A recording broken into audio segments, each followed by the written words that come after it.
This is one of the most fun times of the sports calendar year, the NFL draft. We're about 24 hours away from the draft itself. It's Wednesday here, noon in Missouri. So a little over 24 hours away. I've done three mock drafts this offseason before. Didn't really give much explanation to them. I've done about four Vikings ones as well. But here I'm going to explain, what I think will be the top 10 picks. This is the final mock draft I'm going to do. Then I'm going to post the final 22. So here we go. I believe the first three selections will be quarterbacks. I think one and two are solidified with Caleb Williams going to Chicago, Jaden Daniels going to the Washington Commanders. At number three, I'm starting to believe that the Patriots are going to stay put and take a quarterback. Personally, I believe they should trade back and acquire more draft capital. Just looking at their roster and their infrastructure, I don't think it's ready to just, go ahead and draft a rookie quarterback. But that's just me and personally kind of wanting the Vikings to trade up to three. But if they do stay there, I think the guy should be J.J. McCarthy. I think he's more NFL ready than Drake May. That's not to say that I believe that McCarthy's ceiling is higher than May's. I just think that where JJ's, coming from his game and all that, I think he's more ready for the NFL than Drake May is. With quarterbacks going one, two, three, this presents the Arizona Cardinals a perfect opportunity at four to draft perhaps the best player in this draft class, which is Marvin Harrison Jr., wide receiver, Ohio State. One of the best, probably, receiver prospects in recent draft history, probably in draft history overall.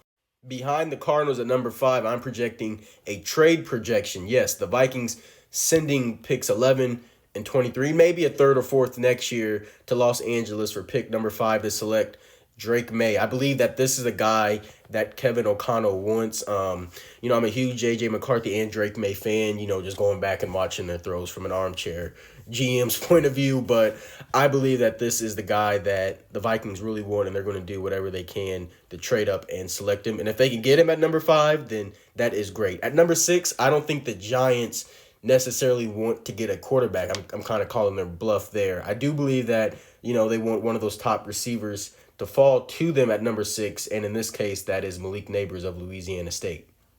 A spot behind them is Tennessee at number seven. It seems like Joe Alt has been a lock for them there at seven for a long time. It gives them a top prospect at a premium position for new offensive-minded head coach Brian Callahan. And now, this will probably be the first draft since 2021 where a defensive player doesn't go in the top five, but I don't expect one to fall past Atlanta at eight. Now, they could go corner here, but they could also go defensive end, and it's a good defensive end class with Dallas Turner versus Latu or even Chop Robinson. And, Dallas Turner could be the first one off the board. You really don't know, but it could be Latu, could be Verse. But, here they go, Dallas Turner. Now, at number nine, the Bears could also go defense here, but come on, let's not fail another quarterback in Chicago. Let's surround Caleb Williams with as much offensive talent as possible. And here I have them selecting Rome Odunze from Washington to pair with DJ Moore and Keenan Allen. And that leaves the New York Jets with Brock Bowers at number 10. Now, that's my top 10. Here is the rest of the draft that I have. The only other trade that I'm projecting is Philadelphia and Denver. Now, Philadelphia, they've seemingly been wanting to trade up, and I think it's for a tackle. And, if Denver falls back, if they get boxed out from getting one of those top four quarterbacks, they could acquire more draft capital and still land Bo Nix. Now, the fun thing is, this likely all will be wrong. But we don't know what's going to happen tomorrow, but it will surely be fun, and I cannot wait.